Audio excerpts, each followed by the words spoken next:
This is an apology video. I'm apologizing to Tortique because I thought he was French, and this is, of course, a heinous insult.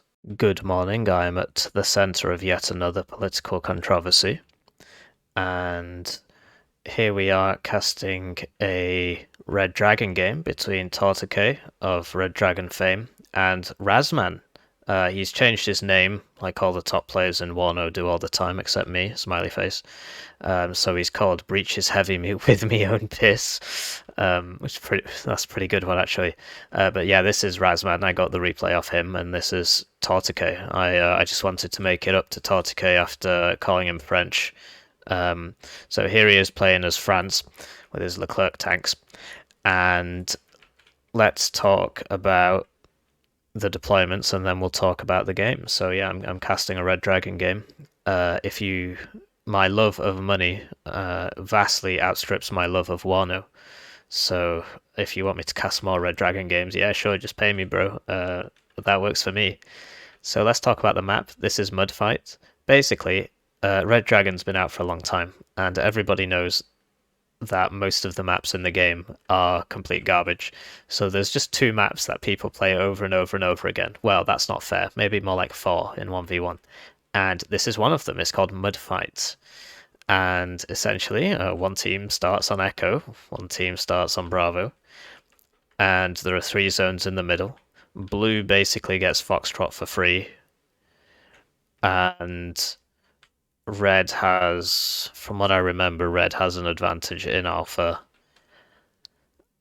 Yeah, I mean, I'm not a Wano, I'm not a Wargame Red Dragon pro. These two are the two of the best players in the game. I mean, everybody's heard of Razzmann, and it is Razzmann. You can check out his channel. He also cast a game with me in it, so I'm casting a game with him in it, and hopefully that will grow our respective audiences. And yeah, if you want more Red Dragon content, let me know. If you don't, let me know even more so that I can stop playing this dumbass game.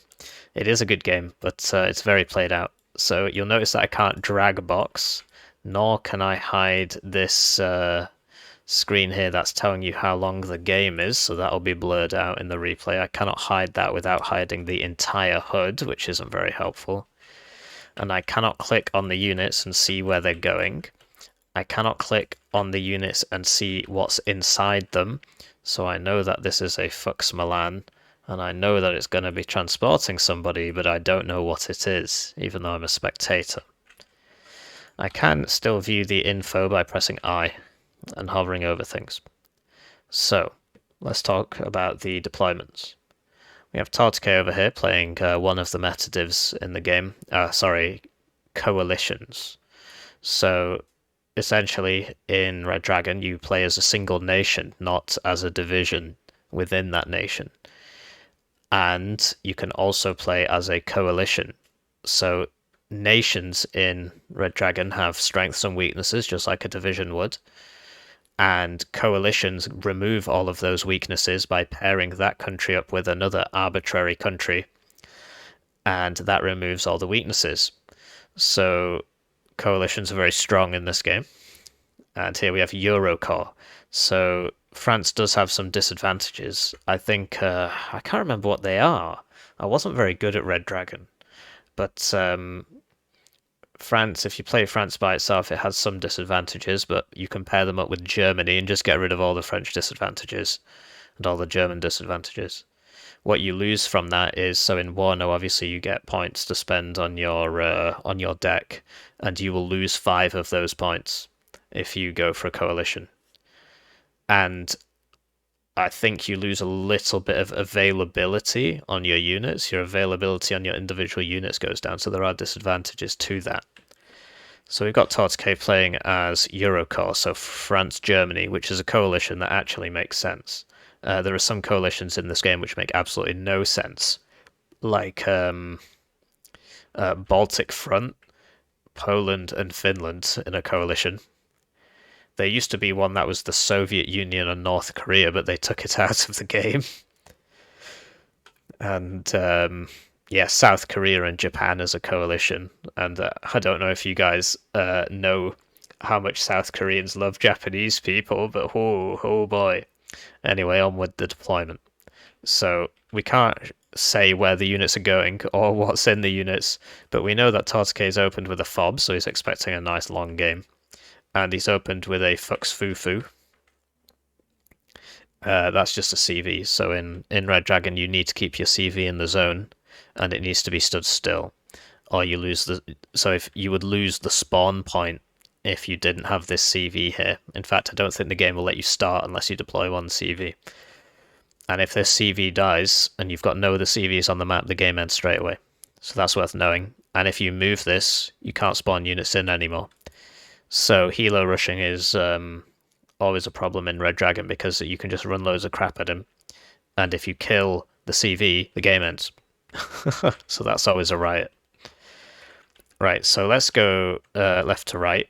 So generally on Mudfight, the fight always happens around this area because whoever controls these houses, I can't use the lost tool because there's no lost tool in Red Dragon. Whoever owns these houses has a pretty commanding view over Delta and over into Alpha. So this is like the most important set of houses on the map. So there's always fighting here at the start. I mean, that's the map. You fight here. That is the map. And blue tends to get people in these buildings, and red tends to get people in these trees. And yeah, because if you have this road, you can very quickly resupply into Alpha down the road from either side. And if you lose this road, then you have to, because if there's a Conkers here or whatever, it's going to shoot everybody. So you have to sort of path around here. So once you lose the middle, you lose the game. You could also try attacking down here, but if red tries to attack into here, blue's got the town. And if blue tries to attack red into here, red's got these trees and these trees. So generally everybody just fights for the middle. So that's the riveting gameplay of Wargame Red Dragon. So left to right, we've got a Gazelle Recon. And let's talk about prices. So in Wano, everything costs twice as much. Because you get twice it because of inflation. You get, I believe it's 135 points a minute in Red Dragon. It might be less, it might be 110. And in Wano, you get 260. So the prices have changed, right? So this Gazelle cannon would be 70 in Wano. It's like times 1.3 or something like that. And so this would be 70 in Wano and it's 30 in Red Dragon. So it's basically the same, just because of inflation. The number, big number better, basically. And he's got the AMX-10 RCs, so yep, that's right, they're in this game as well. So these are wheeled tanks, really, really, really annoying. And if you take a look at the stats, you can see that they get good optics and medium stealth. And they also get medium size, so in Red Dragon you get size as well, which is it's sort of like ECM in Wano. So the smaller your unit, you get a percentage chance to miss that unit because it's small. So it's sort of like ECM. So he's got two AMX-10 RCs to get down here super fast. We can assume, we can't actually see where he's going. And he's got a Recon VAB T20. So yeah, in this game they're still OP. And the price is about the same when you take into account inflation.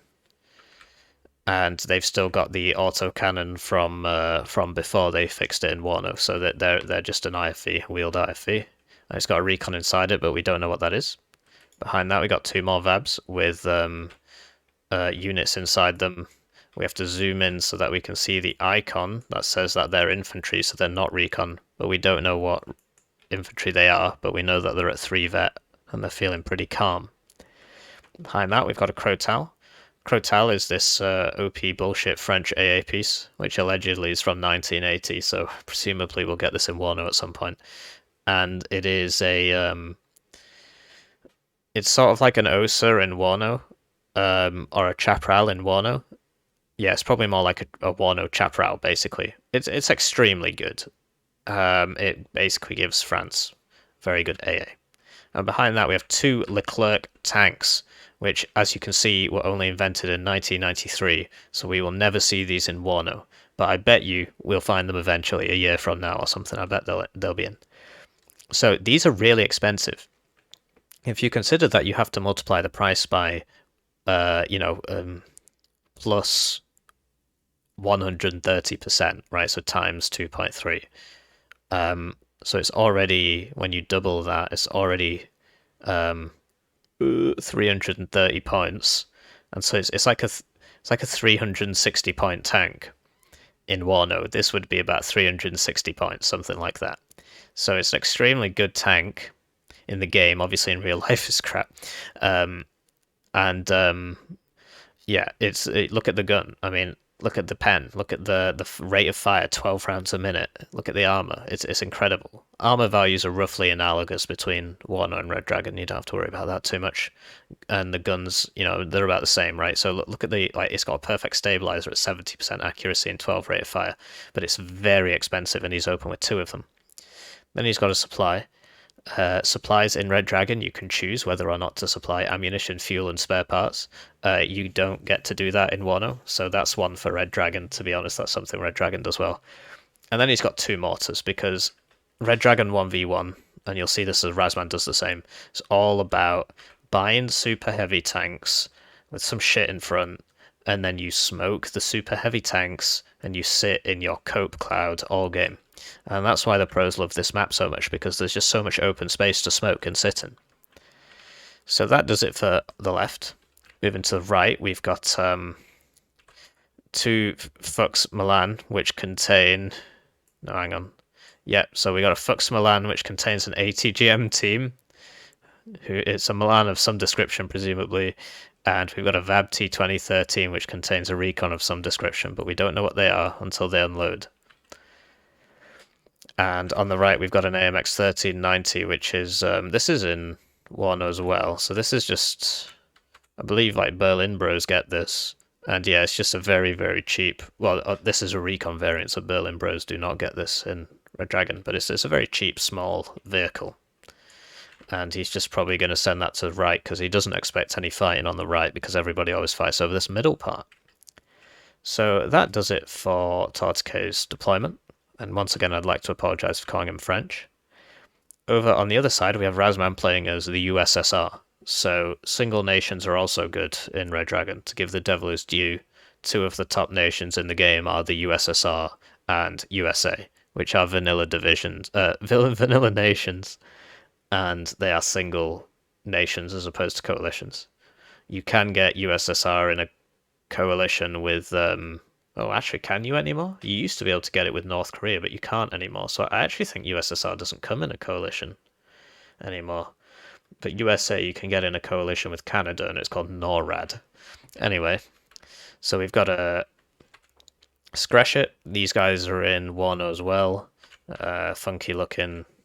Except in this, it has a quad PKT. So 4 PKTs. And I'm not sure if it gets that in Wano. Doesn't it just get 3? I might be wrong. I know the BMD2 gets 3. Anyway, scratch it with an ATGM team of some description inside. He has chosen to start with a command CV in a helo, an attack helo, so it costs more, but then he can leave this in here and use the attack helo to attack people. So this is a KA-29 TB, which I'd love to see in Wano one day. These are really cool. So you can see that it's actually got that really cool gun, the GSHG, although it seems to fire 7.62 in this variant, which is interesting. And it's got the rocket pods. It's really cool. And yeah, so hopefully at some point we get a Soviet Marine division. I mean, we will at some point. We're going to end up with a couple hundred divisions. And yeah, so that... Sorry, I'm rotating the camera and it's messing everything up. So that's on that side. Then we've got an Mi-8 MTV transport helicopter with rockets. And you see that that's got a recon in it, and it's going somewhere, we don't know where. I asked Razzmann about this, and he said, yeah, there's just no way to check. You should use your game knowledge to know where he's going. Because obviously these guys play the same map over and over again. But I don't. At least not anymore. So I'm of limited use, but we'll find out where he's going when the game starts. Then we've got a Vasilek mortar. So this is... You see the Vasilek in this game shoots smoke, which isn't actually realistic. So the The Vasilek can shoot smoke if you load a smoke round from the top into it, but using its automatic fire system that fires those volleys of 5 at a time, you cannot use the smoke in those because the smoke round is slightly too large for the auto loader.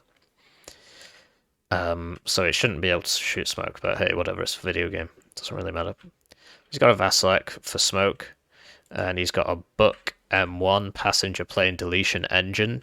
We get this in Wano as well, and it's good in this game too. You see, it costs about the same, so this is, 180, 190 points. I think the Buck in Wano is about 170, 180 at the moment. Then he's got 2 OSAs, so these aren't actually the OSA that you get in Wano. This is the precursor to that, the older OSA, so it's actually not radar either, but the accuracy is really low at 35%. 35% accuracy, but look how cheap it is. It's 30 points, which is about 80 Red Dragon, Wano bucks, 80 Wano bucks. So actually it's about the same. So he's got 2 of those and a Buck, so that's pretty sufficient AA. And then he's got some, he's got a Scratch It over here, he's got another 2 Scratch It's here. The Scratch It's contain, we have to zoom in and have a look at the sky. Scratch It's contain some ATGM teams, and these Scratch It's contain some infantry teams. And then these BTR-90s, this is what you've got to do. I mean, there's no other way to check. These BTR-90s both contain recon. So what the hell's a Zalo? The Zalo is a unicorn unit. Red Dragon's famous for these. Only one of these was ever made in real life, and it's in a museum somewhere in Russia. You can go see it. Only one of them was ever made, and it is a BTR-70 chassis. BTR-70 chassis with a big gun mounted on the top. So it's basically the Soviet attempt to make an AMX-10. And you see, it's not as good as an AMX-10, but look at that fire rate, 20 rounds a minute. That's crazy. There are auto-loaded tanks in Red Dragon. It just doesn't tell you that it's auto-loaded. You just have to know. But the auto-loaders work in the same way, that as they lose cohesion, the fire rate will stay the same. It's just the game just doesn't tell you which ones are auto-loaded and which ones are not. So there's more Zalos on the field than ever existed in real life. But they serve the same purpose as the MX-10, and they are a pretty cool unit. I'm sure we'll see one at one point. And then the BTR-90, which obviously wouldn't exist in Wano. And this is an upgrade of the BTR-80. So it's got a grenade launcher, pretty decent autocannon, 3 front armor, 2 side armor. And, it's 1994. So that about does it for the deployment, and that has taken us quite a while because we're not familiar with these units. At least, people that watch this channel in a vacuum and don't do anything else would not be familiar with these units. I have played this game a little bit. 400 hours, like I'm in. By no means a pro. So we're going to be casting it from Tortique's perspective because I'm trying to make it up to him. I'm apologizing for calling him French, right? So yeah, let's get on with the game. Right, so they're off and everybody's going to where we hope they're going to go. Did you notice this guy wasn't packed? The reason for that is during the deployment in this amazing game, Wargame Red Dragon, you can't actually deploy your units during the deployment. You have to path them, or you can just put them on the ground. You can't path them. So as soon as the game starts, you have to very rapidly try and send them everywhere, which is actually quite fun. But that's a quality of life thing. This game's quite old, So, yeah. One thing I forgot to mention in the deployment is that Razzmann has got the T-72BU, and that is his equivalent of, so he's going to smoke. It's all about the smoke. His recon goes down to the Crow Tower because that thing's pretty broken. I'll try not to rotate the camera too much. And both sides are just shooting loads of smoke everywhere because that's what you do in this game. I'm going to have to turn the audio down a little bit, aren't I? Well, let's just see what happens. So, both sides smoke so they can try and get in first. The blue team will always get in first because they've got a building on their side. It's all starting to come back to me. So the blue team always gets into this building before red gets into this building, from what I remember. And both teams start sitting behind their coke clouds. So now we've got these... I'm definitely going to have to turn the volume down 1 second. Apologise for that. So these hours getting picked off by these 2 Milan 2s here. And yeah, these games really move quite quickly. So the Zowers are trying to move forwards. Look, he's smoked off the enemy Milans. There's no kill list, so if you miss something, you miss it. And over on this side, the Leclercs are hiding in the smoke and shooting the Zalos. And you see that he's just got the Leclercs and he's just driving them forwards and backwards. Meanwhile, Razzmann's got his own smoke. He buys an anti-tank plane, and that fires 2 missiles that both miss.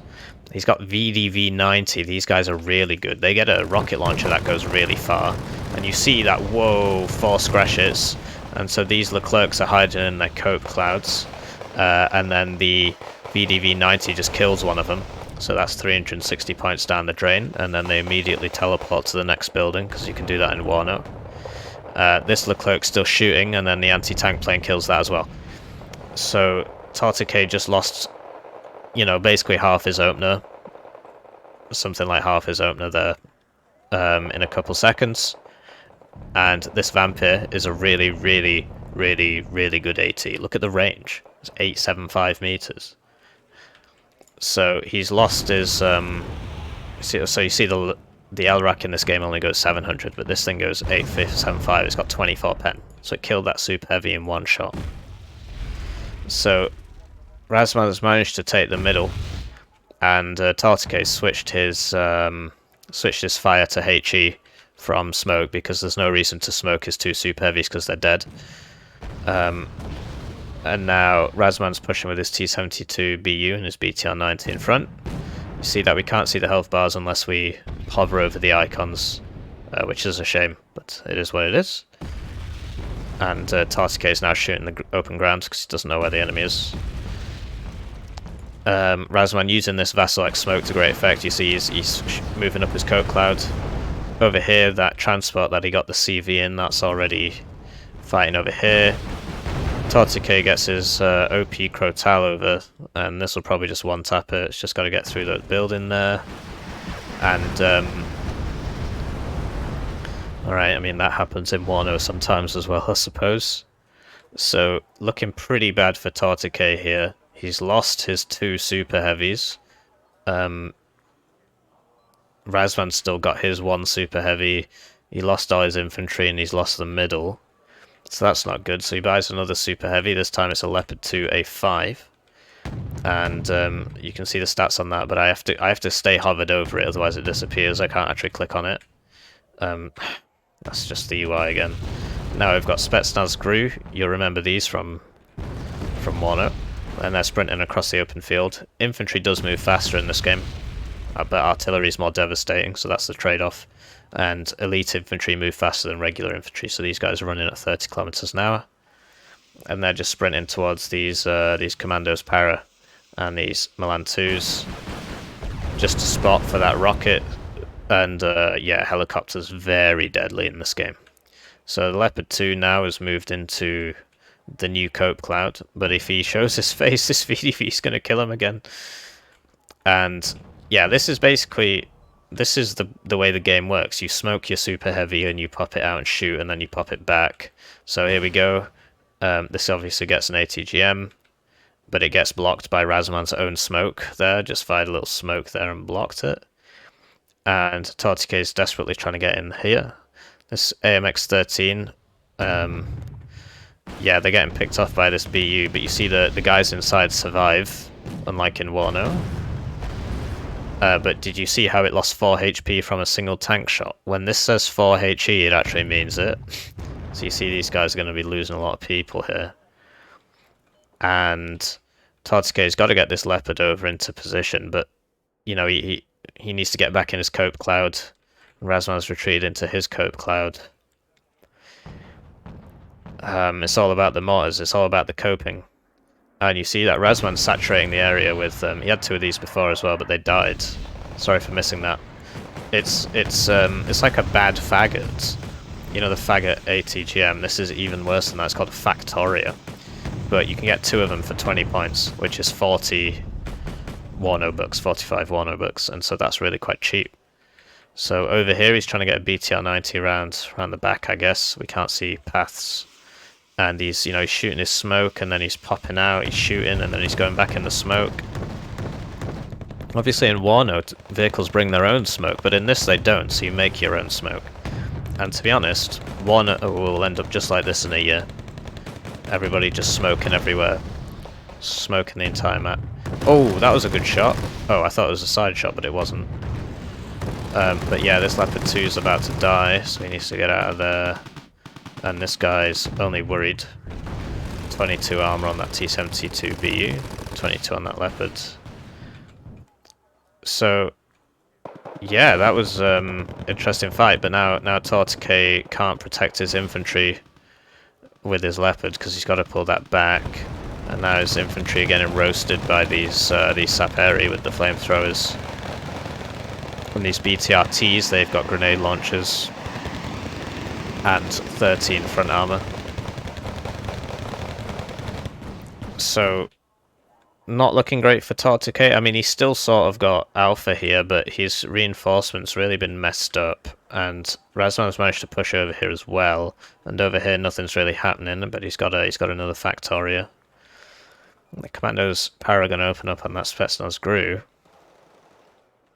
And he's going to run away.